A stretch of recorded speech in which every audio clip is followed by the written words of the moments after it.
Good morning. Coming up here on GMA, we are following the latest on Donald Trump's comments overnight. The former president was asked if he intends to abuse the power of the presidency if he were elected back into the White House. We're going to break down his answer about what he says he could do on day one.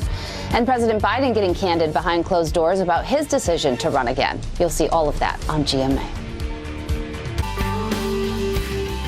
Well, from now through next Tuesday, you could donate a pair of new shoes or socks to the Share the Shoes campaign. It's through the organization Zapatos. You can drop off those donations at any of the 7 SAPD substations that need shoes and socks for toddlers to adult sizes. All that information is on ksat.com.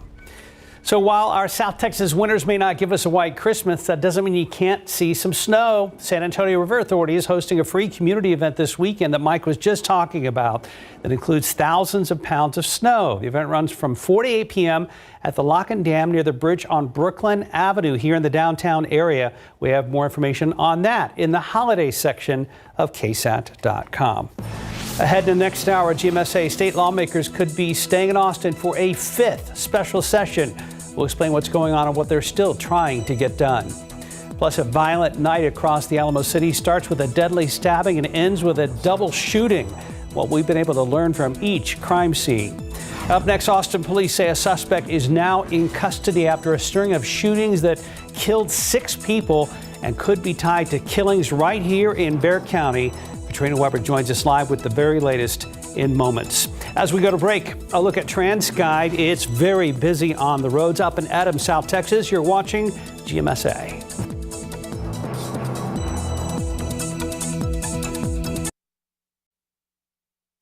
Live from KSAT 12.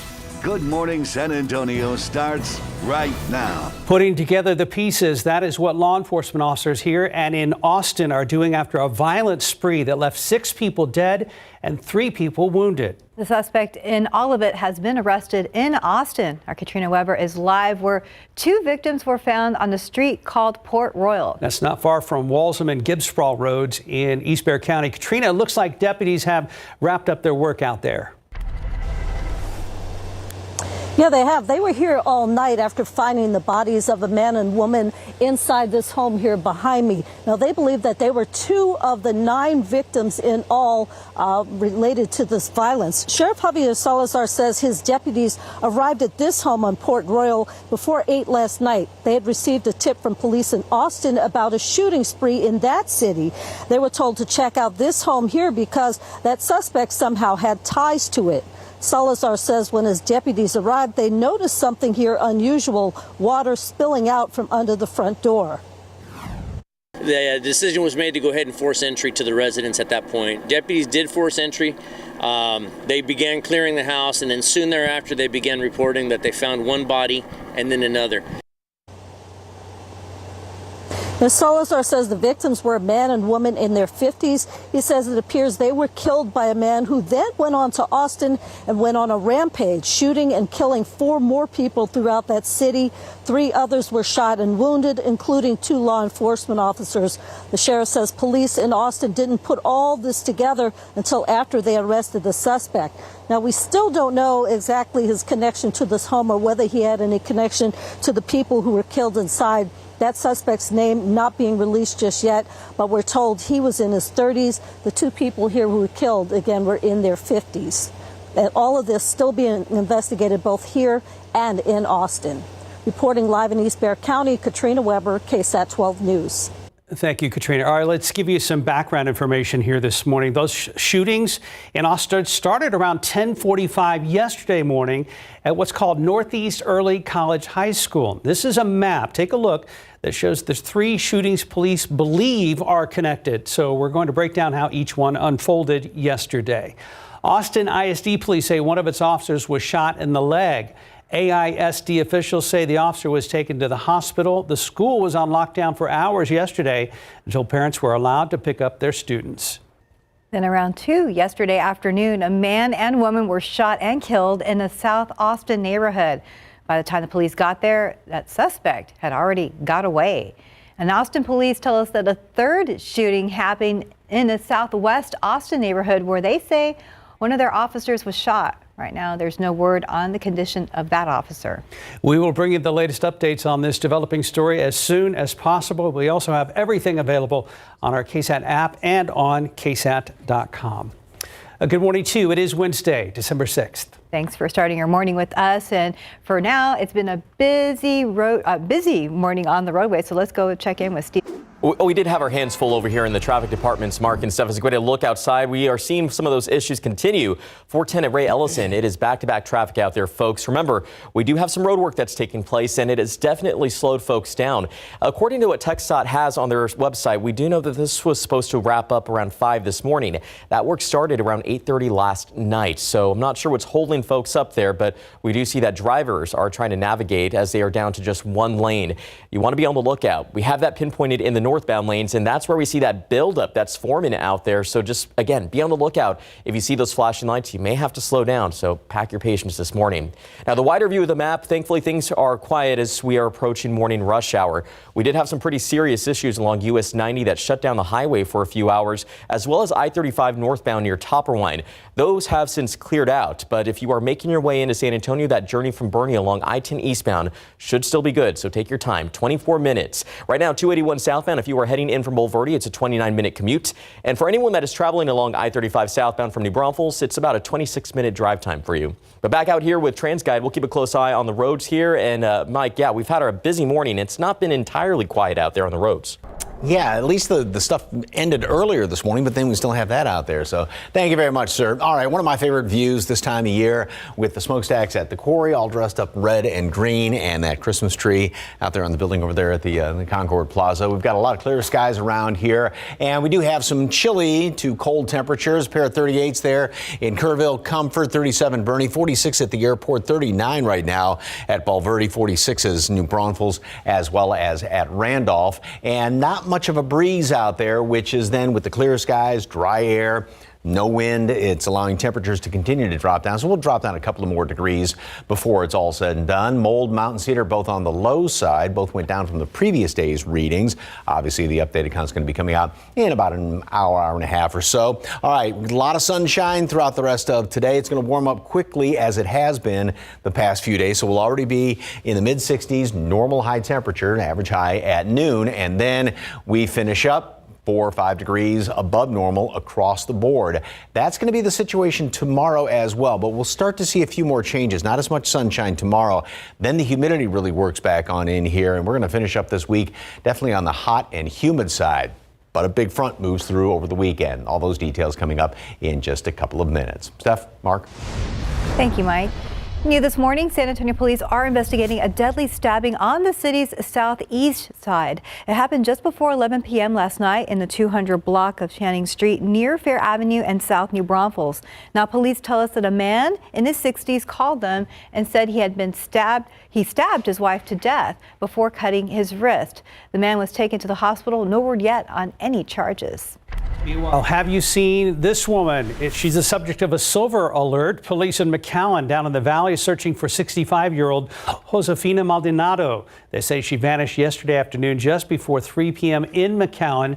She's 5'2", has gray hair and brown eyes, and was last seen wearing a blue long-sleeve shirt and black and green leggings. If you know where she is, call McAllen Police at 956-681-2000.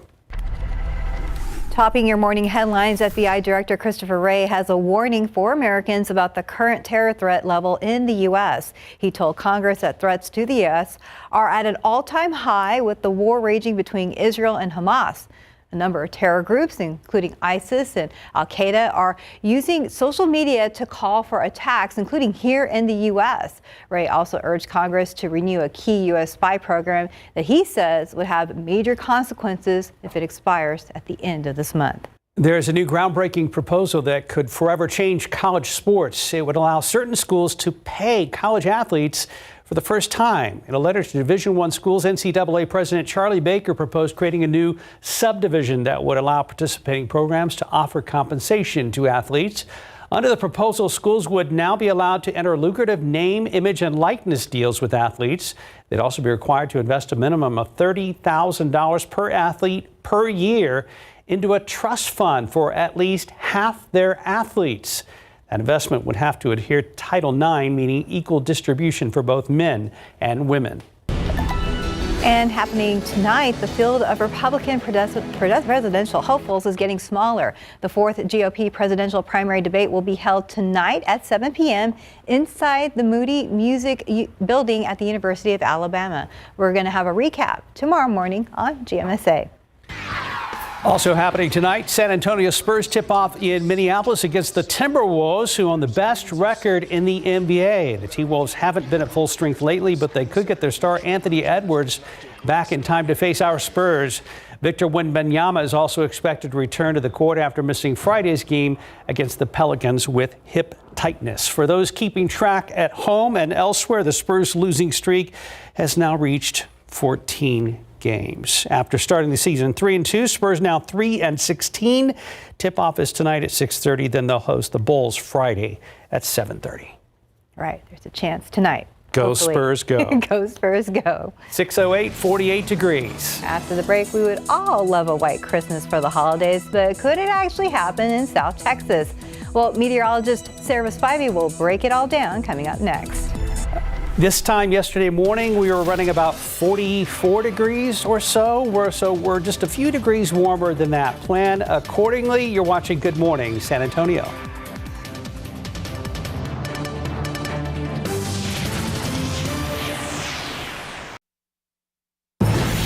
6:12, welcome back. Take a look at this. Snow on Christmas Day is something a lot of us dream of, but the chances of it happening here in the Alamo City are slim to none.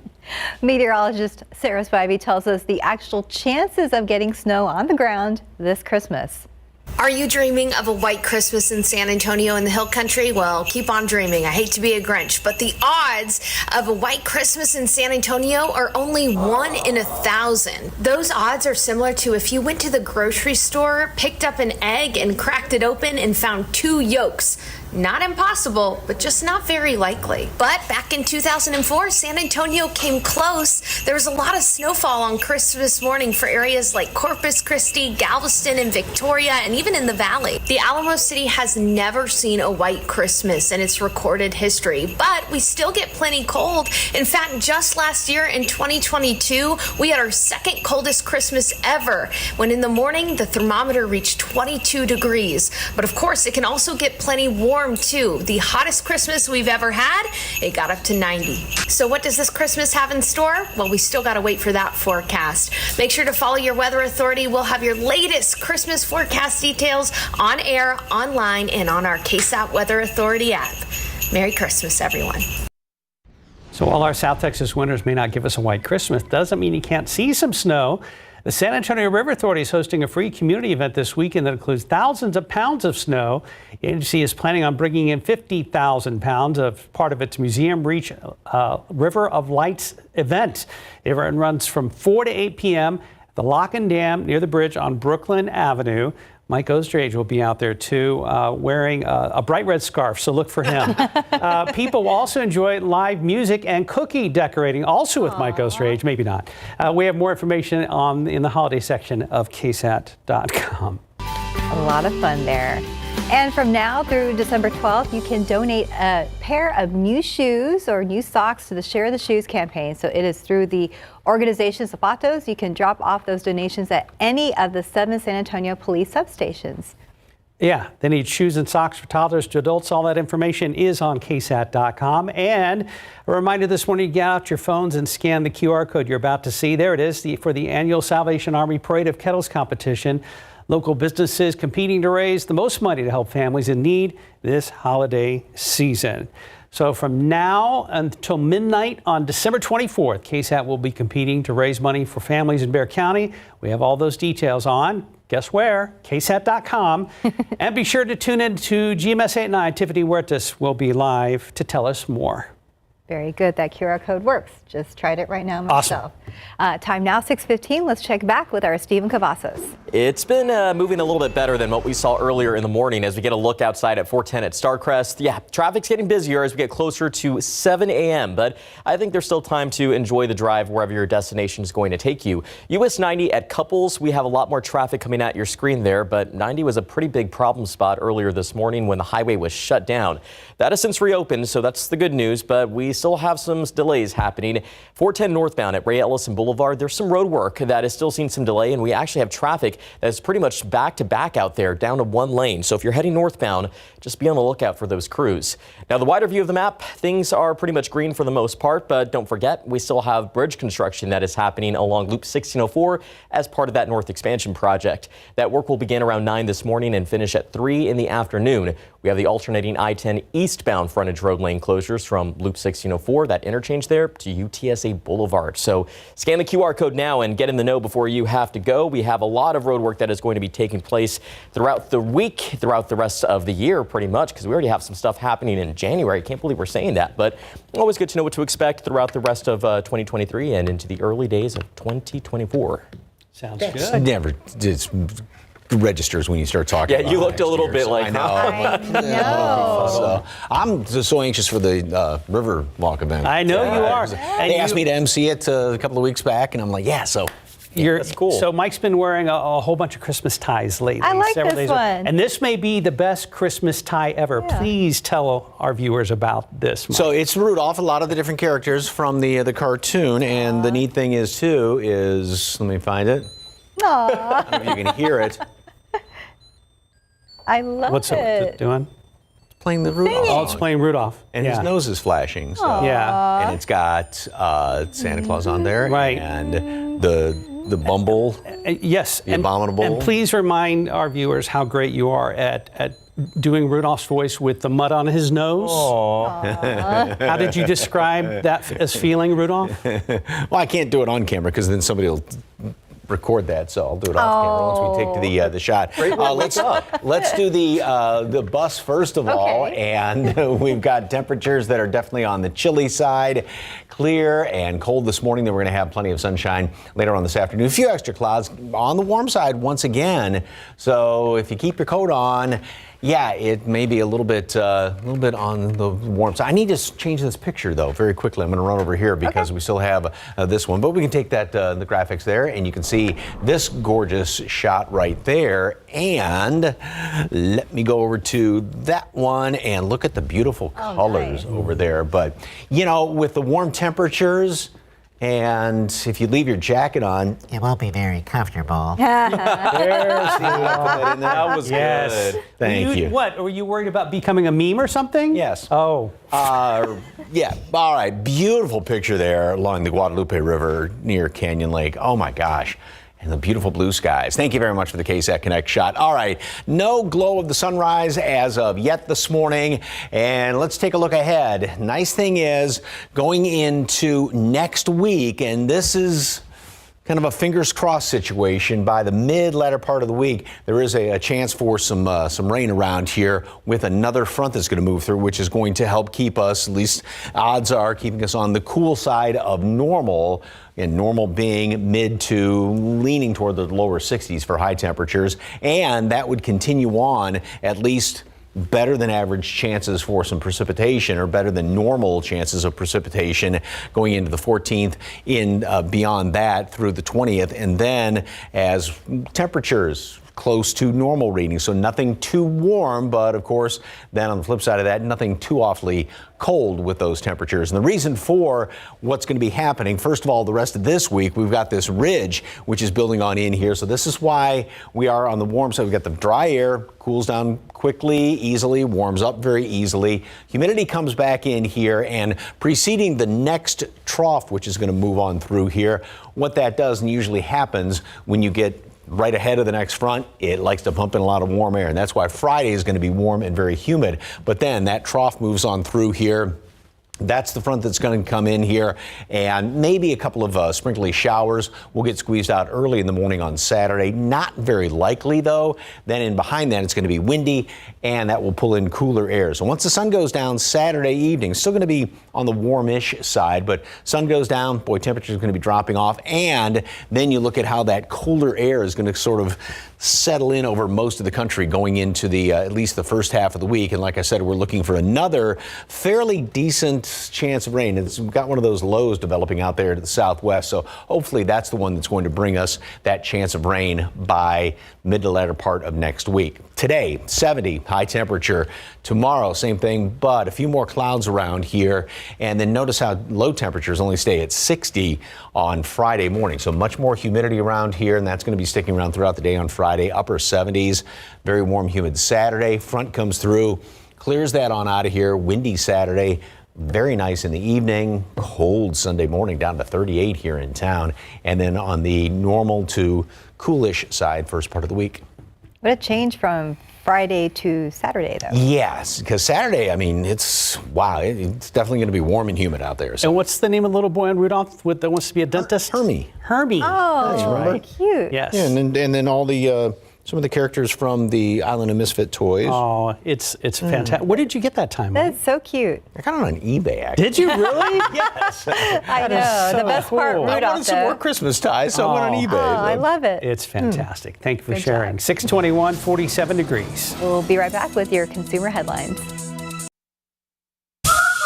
Travel, there is nothing like it. Dancing is my passion. But with my moderate to severe eczema, it hasn't always been easy. I was constantly itching. Whatever I was doing. Now I'm staying ahead of my eczema. There's a power inside all of us to live our passion. And Dupixent works on the inside to help heal your skin from within. It helps block a key source of inflammation inside the body that can cause eczema, so adults can have long-lasting, clearer skin and fast itch relief. Serious allergic reactions can occur that can be severe. Tell your doctor about new or worsening eye problems such as eye pain or vision changes, including blurred vision, joint aches and pain, or a parasitic infection. Don't change or stop asthma medicines without talking to your doctor. Healing from within is a powerful thing. Ask your eczema specialist how Dupixent can help heal your skin from within. 2 officers hurt by suspected drunk drivers are doing okay today. Getting caught drunk driving could cost you upwards of $17,000, and that's not all. Attorney fees are more expensive. Your insurance is more expensive, especially if you end up on probation. Your fees for that will cost you more. Watch the full story on KSAT.com and KSAT's YouTube page. In your consumer headlines, Meta is disconnecting its cross-chat apps this month. So users will no longer be able to call or chat with Facebook friends on Instagram.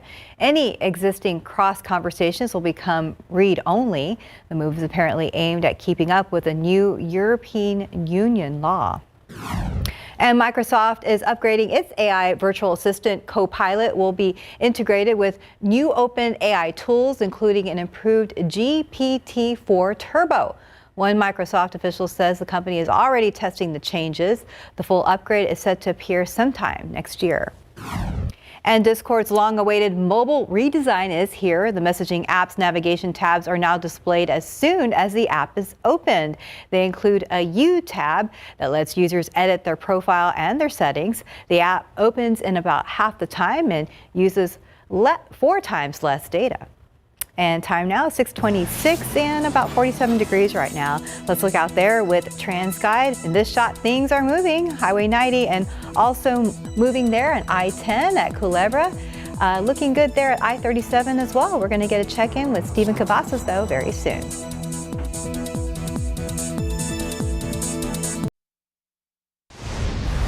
Investigators here and in Austin are trying to figure out what led to a deadly shooting spree. They believe one man was behind it all, the deaths of 6 people, including 2 in East Bexar County. Now 3 others in Austin were wounded. Katrina Weber is live where the local victims were found, a street called Port Royal, not far from Walsham and Gibbs Sprawl Roads. Katrina, what are neighbors saying this morning? Well, most of them are still sleeping at this time, but last night some of them did speak with our crews, and they said that the people here who were killed seemed to be nice. They were relatively new here, but they already made a good impression as being kind and neighborly. What happened to them, though, was anything but nice. Sheriff Javier Salazar says his deputies were acting on a tip from police in Austin when they came to check out a house on Port Royal before 8 last night. They ended up forcing their way inside, where they discovered a man and woman dead. At the time when he spoke to reporters, Salazar described the scene as being grisly. And I believe the bodies were relocated to where they are now, and they're wedged inside a very small room, and they're up against the door, so we're not able to fully make entry. But we can see that clearly they're deceased in there. Now, he did not say how they were killed, but we have since learned that the man and woman who were killed were in their 50s. Salazar says it appears they were murdered yesterday morning by a man who then went to Austin and shot 7 other people. 4 of them died. 2 of the 3 who were wounded and survived were law enforcement officers. Now, that shooting spree in Austin went over an 8-hour period, but Sheriff Salazar says police there didn't piece it all together until after they arrested that suspect. No names have been released. The suspect, though, we're told, is in his 30s, and it's still unknown what his connection was to the house or whether he had any ties to the people who he's accused of murdering here. Reporting live in East Bexar County, Katrina Weber, KSAT 12 News. Katrina, thank you very much. We know this is a complex story, a lot to digest. We'll bring you the latest updates on it throughout the morning. We also have everything available on the KSAT app and on KSAT.com. And good morning. Welcome back. It is Wednesday, December 6th. Thanks for starting your morning with us. We'll talk to Stephen Cavazos in just a moment. And Mike Osterhage is here with another chilly. Oh, sorry. Yeah, going to Stephen now. Yeah, it's actually been a pretty busy morning, something that's out of the ordinary for traffic, really, at this point in the game. Let's get a look outside, and we'll show you what's happening here with TransGuide. 410 at Old Pearsall is not a problem spot, but we have had a few issues out there that have made this morning commute a little bit unusual. We had highway closures along US 90 due to a major crash that has since cleared out, but also along I-35, where a crash also shut down the northbound lanes for quite some time. But right now, things are fine here at I-10 at De Zavala, but it's a new incident that has popped up here, and things are changing by the minute. I-35 southbound at Benzingelman Road, we do have a new crash reported. One lane is blocked, so you're not seeing a big buildup there just yet, but I'm going to keep a close eye on that. We are getting closer to morning rush, and you know what that means. A lot more people will wake up and get their morning commute rolling, so just be on the lookout there. And we also still have this road work taking place along 410 northbound near Ray Ellison Boulevard, where one lane is open for drivers, but you can see it's caused some delays for folks, so please be on the lookout if you have to travel through. It has been a pretty busy morning out there, and we have not even approached the start of morning rush, so we're going to see some of that congestion creep in our map. But back out here with TransGuide, we'll leave it with some quiet roadways here, Mike, but getting busy. Okay, well, as you would expect, as the morning rush does pick up this time of morning. Thank you, sir. Grab your coat, grab your sunglasses. Look at what is now starting to shape up over there in the eastern horizon. That glow of the morning sunrise. Sun's not going to be popping over the horizon for about another 45 minutes, but yeah, it is going to be spectacular. Maybe a couple of clouds well off to the east right there. 46 degrees. Dew point stands at 41, so we still have room enough to maybe drop another couple of notches here and there. Bit of a breeze coming in here out of the northwest. Not much, obviously. 30s up in portions of the hill country, 44 Hondo, 45 down the road at Stinson, and Mold and Mountain Cedar both on the low side. So clear, chilly this morning, and then a couple of extra clouds hanging around here today. Still great looking day, and it is still going to be on the warm side, so we will make it 4 or 5 degrees above normal on average around the area. And then tomorrow, we're going to see some more clouds around here, and we'll still be right around 70, still on the warm side, but then even warmer on Friday. And the humidity is going to begin its return tomorrow, and it's going to be on the humid side Friday, overnight into Saturday morning. Then that next front moves on through here. It may squeeze out a stray shower or two. I really wouldn't count on that at all. But in behind that front, gets rid of all the humidity. It's going to be windy on Saturday, clearing out, beautiful for Saturday night, and much colder by Sunday morning. All those details coming up in just a couple of minutes. Steph, Mark.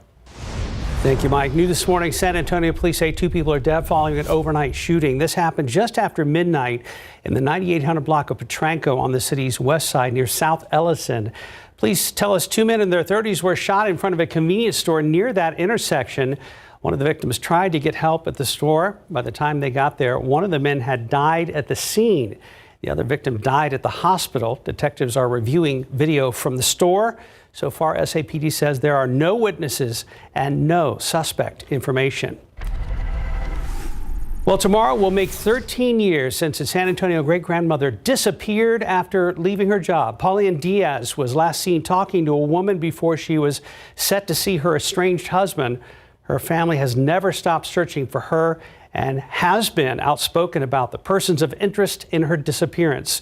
Juanita Diaz believes they are being intimidated to stop the search. She says on Sunday someone pulled up to the front of their house and ripped a missing person's mobile magnet off her truck. If you want this story to stop, then you need to give us our answers. And we will stop putting my mom out there. But until then, we are always going to speak for my mom until she is brought home, until we get our answers. Investigators have been contacted about the theft in the case. There's a link to the missing persons case. Anyone with information is urged to call San Antonio Police. In Austin, the fourth special session is officially over. So now the question is, will there be a fifth? State lawmakers still don't agree on a bunch of issues, like how the state will spend money for school safety measures or voucher-like program to help parents pay for private school. These were top priorities for Governor Greg Abbott, and he said if leaders don't get legislation on those issues to his desk, he'll call them back. Well, that hasn't happened yet, and we don't know if the governor will make good on his threat for calling a fifth special session. Right now, you can read more about what could happen next on our website at ksat.com. Weeks after voicing concerns to KSAT, Alamo Ranch residents say they're seeing a larger law enforcement presence. It's a promise the Bexar County Sheriff's Office made to those living in Alamo Ranch last month after an episode of KSAT's Know My Neighborhood series. Just weeks after complaints of a lack of law enforcement and rising crime. According to the Bexar County Sheriff's Office, from September 31st to November 20th, deputies responded to 158 suspicious persons calls, 70 calls for burglary, 22 confirmed thefts from vehicles, and 18 thefts of a vehicle just in the area stretching from 1604 to Talley and Wiseman to Culebra. We're going to take a pretty big geographical area, a big patrol district, and cut it up into several smaller districts. That's the plan that we'll be presenting. And then instead of just putting 1 or 2 deputies in this area, you may see upwards of 4, 5, or 6 on a shift. Sheriff Salazar explains on top of adding extra deputies to patrol Alamo Ranch, they plan to set up a substation in the area. In the interim, the Sheriff's Office has placed this mobile unit in the area so working deputies can respond to calls faster. Right now, 6:38, 48 degrees. And just ahead, it's not something most of us think about. However, tax season is only a few months away. How you can protect yourself from an IRS scam. 6:42. Welcome back. Christmas is almost here. However, tax season isn't far behind. Unfortunately, 2 million people in the U.S. have been targeted by IRS scams, losing over $72 million. It's a lot of money. Alexa Lorenzo tells us how you can avoid these scams and keep your money safe. I never answer any calls that aren't a number that I have saved in my phone. IRS impersonators may call, email, or text claiming you owe back taxes and there's a problem with your tax return. Hello, this call is officially a final notice from IRS. On the phone, they'll say you owe money and ask for your personal information. Emails will have a very real-looking IRS logo on them that tricks you into thinking you're eligible for a refund. Once you click on the link, you may be sending personal or financial information directly to criminals. And the newest warning from the IRS, a new scheme involving a mailing coming in a cardboard envelope from a delivery service. Inside, a letter includes contact info and a phone number that does not belong to the IRS. But it also seeks your personal information, including pictures of your driver's license. Experts say you should educate yourself about the legit ways the IRS will and won't contact you. The IRS has recently done away with in-person visits. Also, the agency will never call to demand immediate payment with a card or wire transfer over the phone. They also won't leave pre-recorded urgent messages or initiate contact by email, text, or social media to request personal or financial information. However, the IRS will make contact with taxpayers through regular mail delivered by the United States Postal Service. With ways to protect yourself from IRS fraud, I'm Alexa Lorenzo reporting. 6:43. Let's check back with our Stephen Cavazos. Well, we're still watching a few incidents out there on the roadways. So as we get a look outside, it is pretty much the start of morning rush. But I would say take your time. 90 at Nogalitos, traffic is already building out there, and 37 at Southeast Military. We're seeing the roads that were a little quiet pick up with a little bit more activity out there. But let's get you to our map. We still have this crash that we're monitoring here. It was reported by TxDOT a few minutes ago. I-35 southbound near Benzingelman Road. We know that we're down to at least one lane was blocked, but it doesn't look like it's causing so much of a delay with traffic, so that's the good news. But let's hope everyone else is doing okay out there. Now, the drive over here to 410 shows a different situation. We have a buildup still forming in the northbound lanes near Ray Ellison Boulevard due to road work. This started around 8:30 last night, so crews have been out there for quite some time. Traffic is down to one lane in the area, so just watch out if you see any flashing lights in the anywhere that you drive this morning, I should say. Now, the wider view of the map, we're going to see a lot more of the congestion creep in as it usually does around this hour. I-35 southbound if you are heading in from Live Oak. Just be on the lookout there. And of course, US 90 eastbound if you are heading in from Castroville, right before Loop 1604. That's where we tend to see it. But back out here with TransGuide, things are a different story at 410 at Starcrest. Moving smoothly. What am I talking about? Moving smoothly out there. But we'll keep a close eye on things as the morning commute does continue. Thank you, sir. That's good. Yes, we knew what you were saying, though. Thank you. Yeah. You nodded your head when I said it. We're on the same page. Yeah. Smoothing movely. All right. Take a look outside with some beautiful, beautiful decorations over there in Hollywood Park. Have yourself a merry inflatable crib. Boy, there's a lot of them out there. I know it's a whole bunch of different. Wow. It's a ton of inflatables. That's super cool. Amazon was like, here's another one. Yeah, exactly. What if they're all plugged in with one cord, so you just, hit one button and they all... See who submitted it?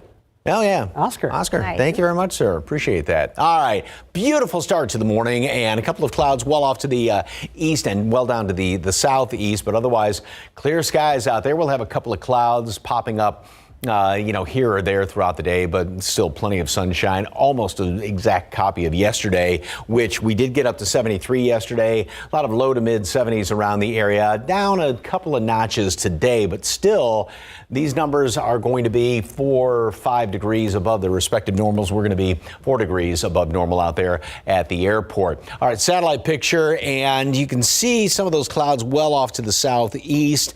And a little bit hard to see on that vantage point, but big picture, notice how we've got this huge ridge right there in the western half of the country. All the clouds are going up and then coming down in toward the Great Lakes. Well, that's how the jet stream is flowing, the upper level steering winds, and that's kind of the dividing line between the really, really cold air up there in Canada and keeping things on the milder side. Yeah, it is 29 there at Wichita, but not a whole big chunk of the country is covered with freezing temperatures or really cold temperatures. And there is definitely colder air up there in Canada, in northern Canada, and it does look like this is going to start to ooze its way down to the south as we go into the weekend, and then a good chunk of next week. So think back to that satellite picture with those clouds that are going up and then coming down in and around the Ohio Valley, the Great Lakes. That's the dividing line, the jet stream, steering winds, if you will. And this is why temperatures have been on the warm side in the afternoon. We have some drier air, but also we're going to be getting more humidity coming back on in here, and a pretty good warm up coming into Friday preceding this next big trough. That comes through here. That brings the front through early on Saturday. May squeeze out couple of showers here and there. I really wouldn't get too excited about that, unfortunately. In behind that, windy, cooler will clear out nicely Saturday evening, then very, very cold Sunday. And then notice how that colder air tends to cover a good chunk of the country by the first part of next week. We'll be watching this low develop here. Hopefully that's a rainmaker for us by Wednesday, Thursday of next week. Some long range indications of that. Today, 70, tomorrow, 70. More clouds around here tomorrow. Not as cool tomorrow morning, definitely not as cool on Friday morning. We stay at 60 and then get up to 77 with humidity out there. So you will definitely notice that it's not going to feel like December on Friday. Warm and humid starting off Saturday. The front moves through here, clears things out. perfectly throughout the afternoon, and it will cool down quickly Saturday evening. Very cold Sunday, down to 38. All right, shorts and a t-shirt on Friday, and the scarf comes out on Saturday. Indeed. Sounds good. Yep. Thank you, Mike. 6:48, 47 degrees. Looking ahead, are you ready to up your travel game for the holidays? Tomorrow on GMSA, we're going to look at the points, perks, and pitfalls of airline credit cards. And outside with live cam, see how things are looking out there. Another beautiful sunrise. You're watching GMSA. You want to stay tuned for our last block. In this morning's GMA First Look, it's the type of scam that costs American car buyers over $1 billion a year, rolling back the odometer. They have it happen to you.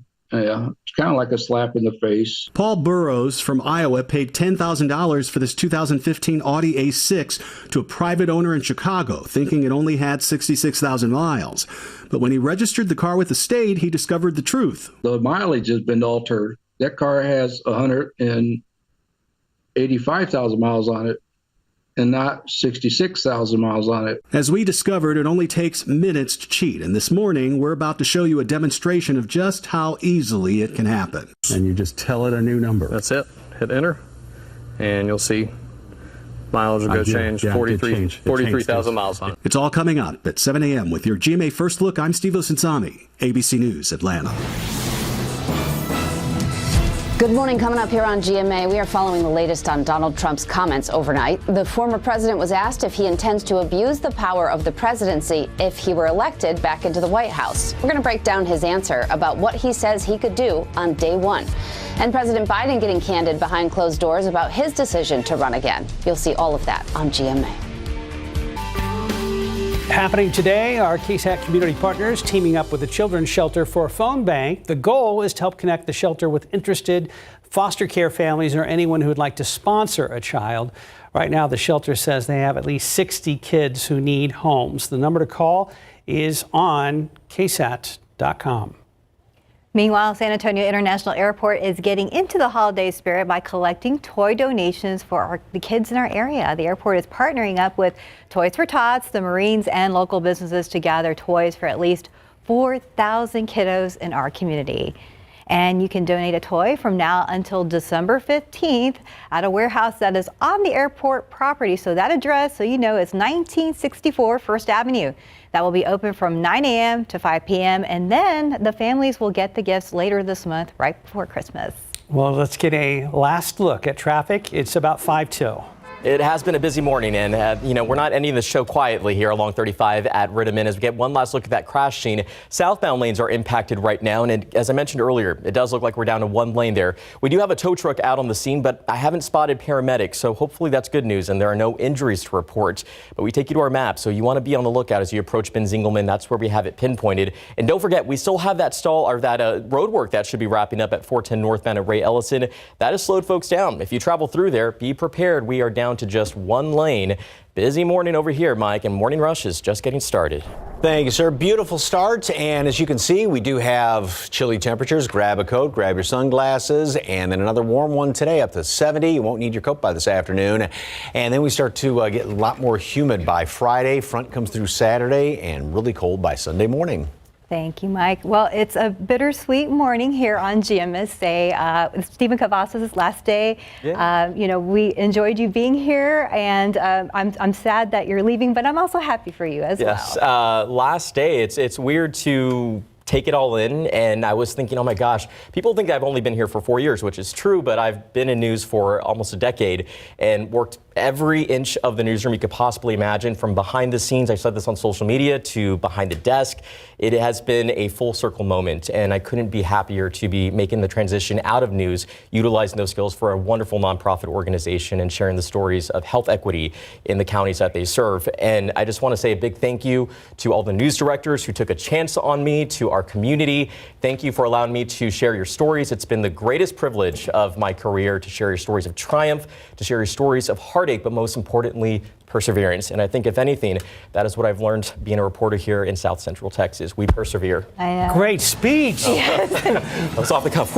Yeah, so proud of you. Best wishes. Good luck, guys. Appreciate you all. Thank you, Stephen. Thank you for joining us.